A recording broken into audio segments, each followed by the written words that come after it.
Halo semuanya, perkenalkan nama saya Putri Citra Putriani. Saya adalah salah satu siswi dari SMA Negeri 1 Singaraja yang sekarang duduk di bangku sekolah kelas 10, yaitu di kelas MIPA, kelas 10 MIPA 9. Nah, pada kesempatan kali ini saya ditugaskan untuk membuat PowerPoint dan mempresentasikan isi dari PowerPoint yang saya buat. Nah, jadi materi pada kesempatan kali ini adalah Kerajaan Bali. Nah, kalian semua yang tinggal di Bali pasti sudah tahu kan Kerajaan Bali ini. Nah, sejarah Kerajaan Bali adalah, kalau kalian mau tahu lebih lanjut, yuk simak videonya.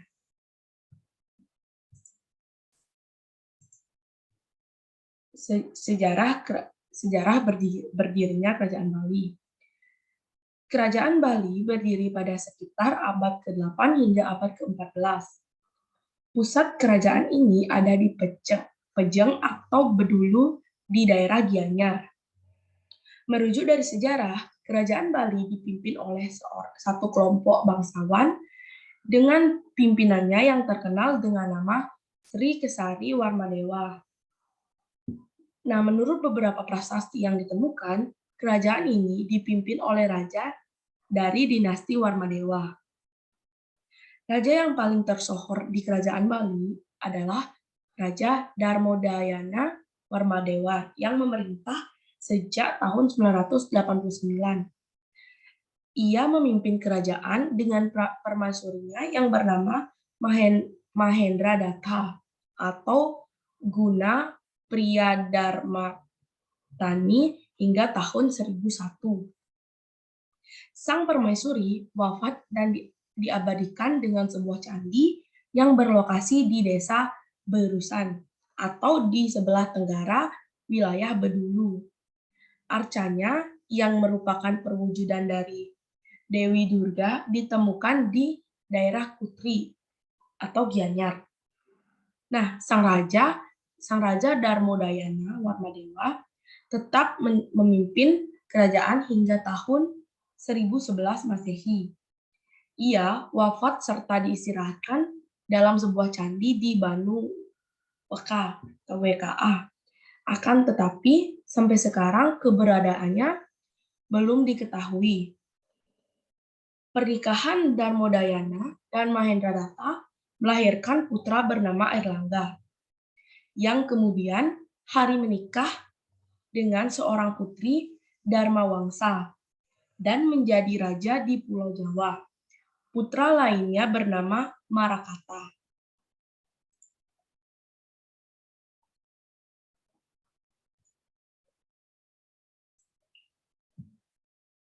Pasca wafatnya sang ayah, tahta kerajaan diwariskan kepada seorang pangeran bernama Marakata yang bergelar Darmodayana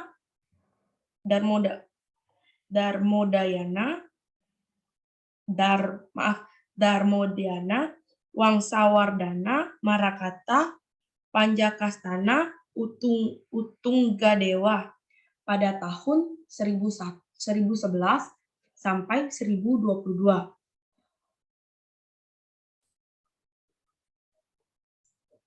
Kepemimpinannya sangat dihormati dan dicintai karena perhatiannya yang sangat besar kepada rakyat, karena kemuliaannya. Bahkan ia dianggap sebagai penjelmaan dari kebenaran hukum.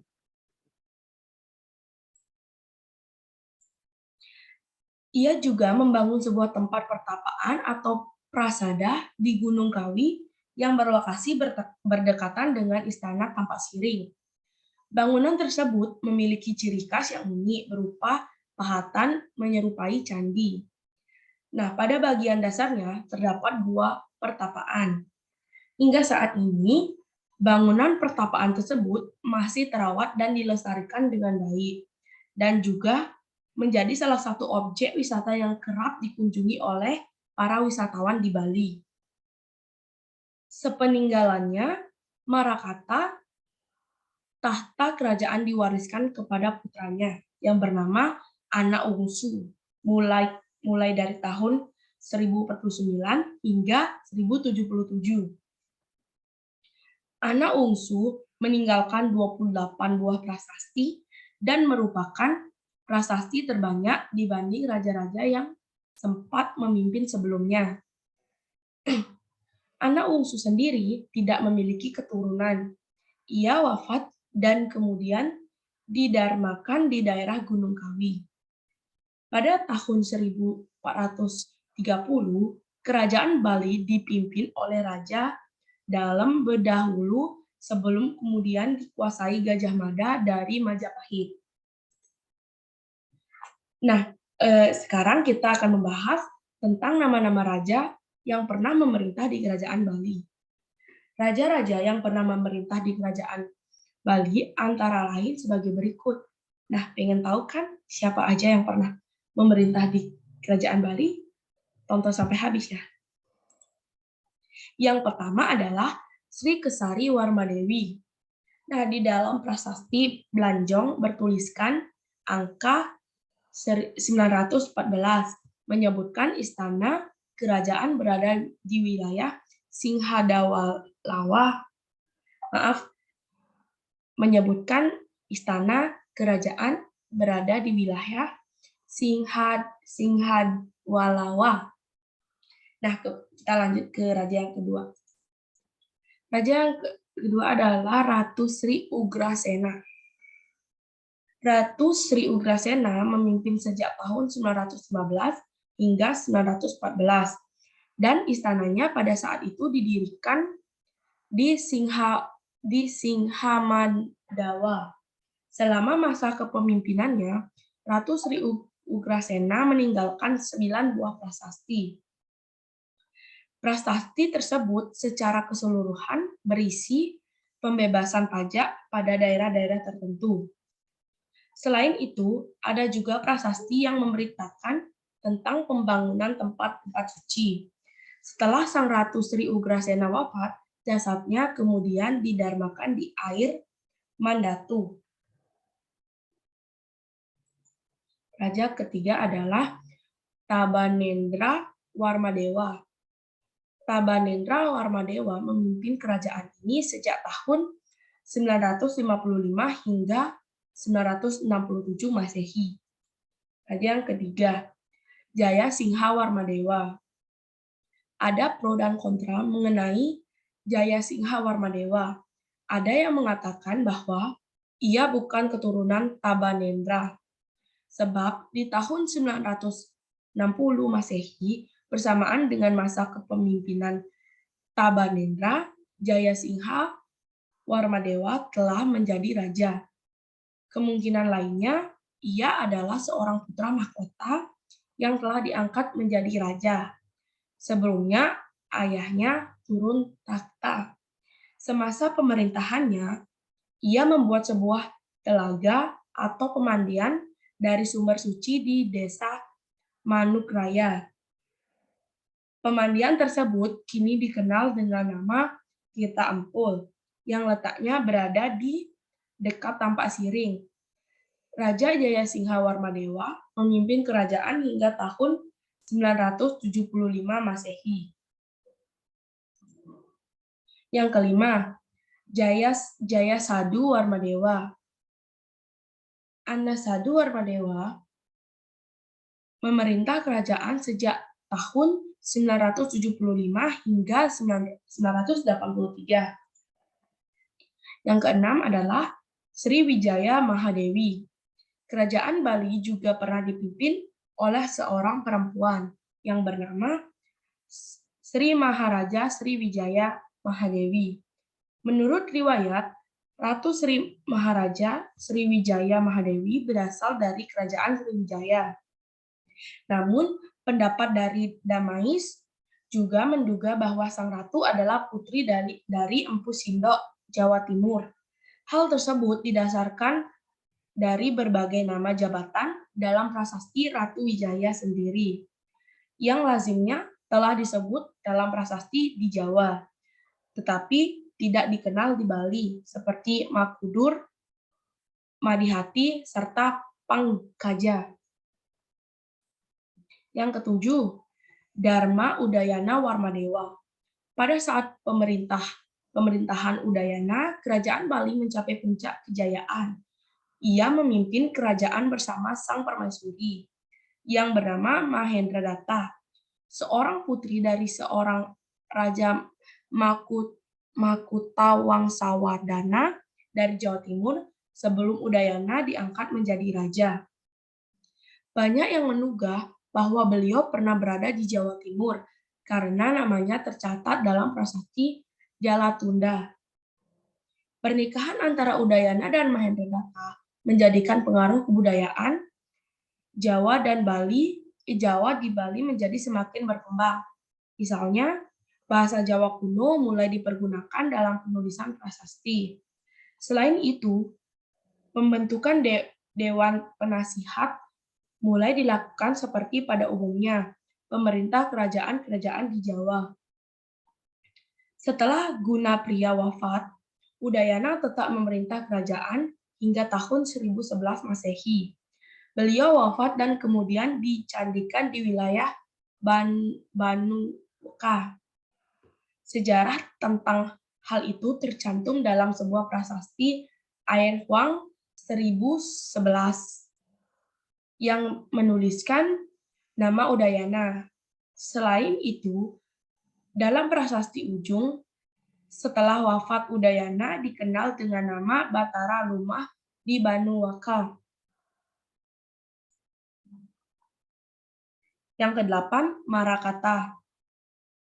Raja Marakata bergelar Dhammawangsawardhana Marakata Pangkajasata Utunggadewa. Ia memimpin kerajaan sejak tahun 1011 hingga 1022. Masa pemerintahannya sezaman dengan Airlangga. Sejak memimpin, Marakata dijuluki sebagai sumber kebenaran hukum karena selalu melindungi dan mengayomi masyarakat kerajaan. Marakata sangat dicintai oleh rakyatnya karena sifatnya yang dermawan. Ia juga mendirikan sebuah candi atau persada yang terletak di Gunung Kawi di daerah Tampak Siring, Bali. Yang ke-9 adalah anak ungsu. Anak ungsu bergelar Paduka Haji Anak Ungsu Nira Kali Batari Lumah Iburwan Batara Lumah Ibanu Pekah. Beliau adalah Raja Bali kuno yang paling banyak meninggalkan prasasti dengan jumlah lebih dari 28 buah prasasti dan telah tersebar di Bali Utara, Bali Tengah, dan Bali Selatan. Anak Ungsu memimpin kerajaan selama 28 tahun sejak tahun 1049 hingga 1077. Ia juga dianggap sebagai penjelmaan dari Batara Wisnu. Anak Ungsu tidak memiliki keturunan dan wafat di tahun 1077. Jasadnya kemudian dimakamkan di daerah Gunung Kawi dekat Tampak Siring. 10. Jaya Sakti. Jaya Sakti memimpin kerajaan dari tahun 1133 hingga 1150 Masehi. Satu masa dengan pemerintahan Jayabaya di Kediri.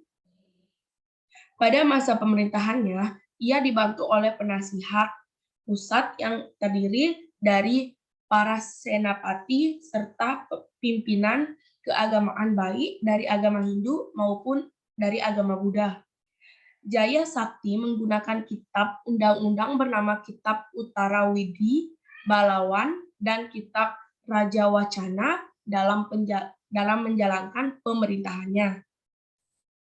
Yang ke-11 atau yang terakhir, Bedah Hulu. Pada tahun 1343 Masehi, kerajaan dipimpin oleh Sri Astasura Ratnabumi Banten. Bedah Hulu dalam menjalani pemerintahan dibantu oleh kedua patihnya bernama Kebo Iwe dan Pasung Grigis. Bedah Hulu merupakan raja yang terakhir yang memimpin kerajaan Bali, sebab pada masa pemerintahannya ia ditaklukkan oleh Gajah Mada sehingga wilayah kerajaan menjadi wilayah kekuasaan kerajaan Majapahit. Nah, ada 11 raja yang pernah memimpin di Kerajaan Bali. Nah, penjelasan selanjutnya adalah jejak historis Kerajaan Majapahit.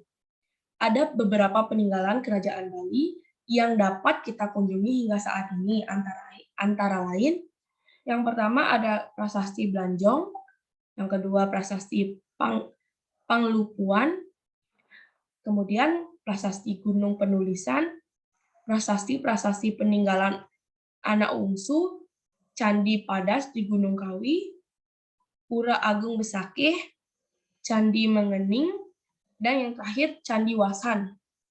Nah, itulah jejak historis dari Kerajaan Majapahit atau beberapa peninggalan dari Kerajaan Bali yang dapat kita kunjungi. Yang kedua adalah peninggalan Kerajaan Bali. Jejak peninggalan Kerajaan Bali.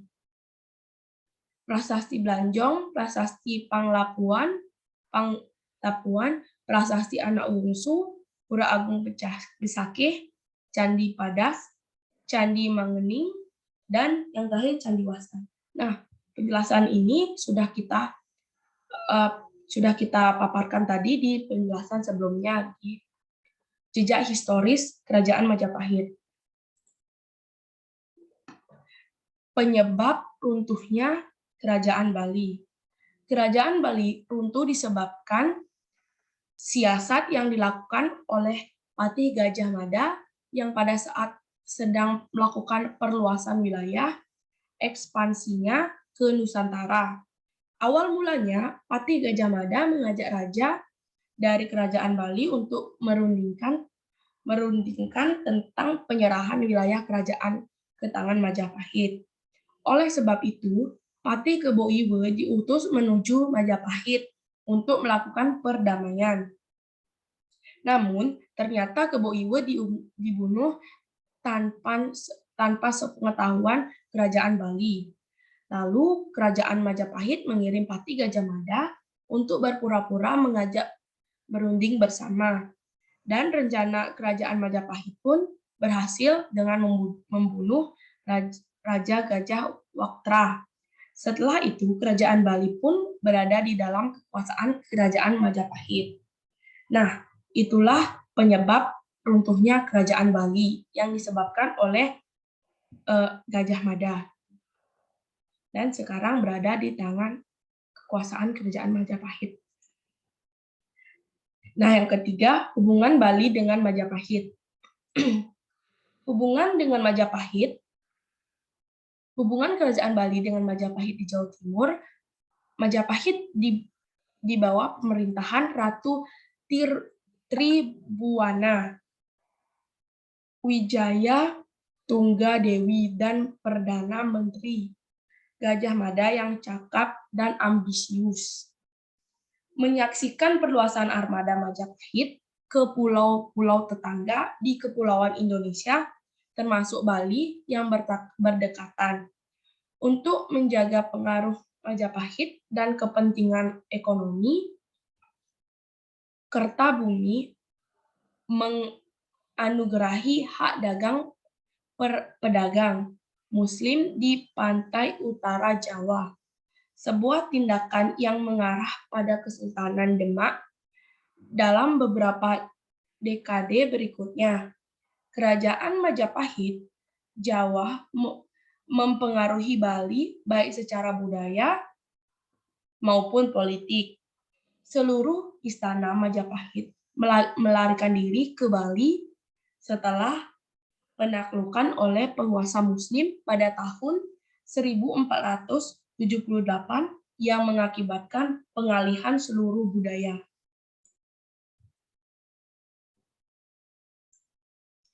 Nah, demikian presentasi dari saya. Apabila ada kesalahan, mohon maaf karena saya di sini baru belajar. Terima kasih sudah menonton video saya sampai akhir.